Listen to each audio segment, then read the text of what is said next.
అమ్మ నవమాసాలు మోసి జన్మనిస్తే ఆ జన్మకి ఒక అర్థాన్ని, నడవడానికి ఒక మార్గాన్ని చూపించే వ్యక్తి నాన్న.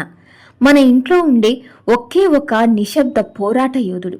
మనం ఏడుస్తుంటే అమ్మ ఓదారుస్తుంది, కానీ మనం ఎప్పటికీ ఏడవకూడదని లోపల తపన పడేవాడే నాన్న.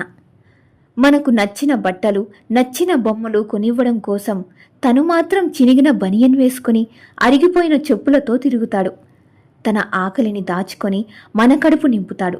బయట ప్రపంచానికి ఆయన చాలా గంభీరంగా కనిపించవచ్చు, కానీ ఆ గంభీరత్వం వెనక ఉన్నది కోపం కాదు, మన భవిష్యత్తు గురించిన బాధ్యత.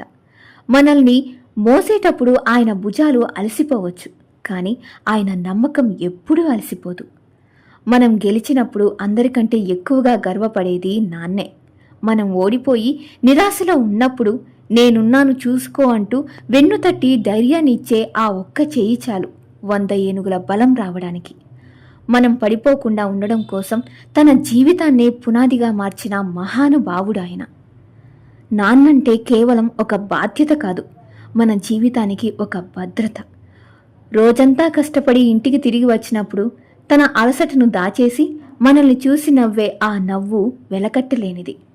మనల్ని ప్రపంచానికి పరిచయం చేసిన ఆ గొప్ప మనిషికి మనం ఎంత ఇచ్చినా ఆయన రుణం తీర్చుకోలేం. ఈ ఫాదర్స్ డే రోజున కేవలం మెసేజ్లతో సరిపెట్టకుండా నాన్న దగ్గరికి వెళ్ళి ఒకసారి గట్టిగా హగ్ చేసుకొని చెప్దాం, ఐ లవ్ యూ నాన్న, నువ్వే నా హీరో అని. ప్రపంచంలోని నాన్నలందరికీ హ్యాపీ ఫాదర్స్ డే.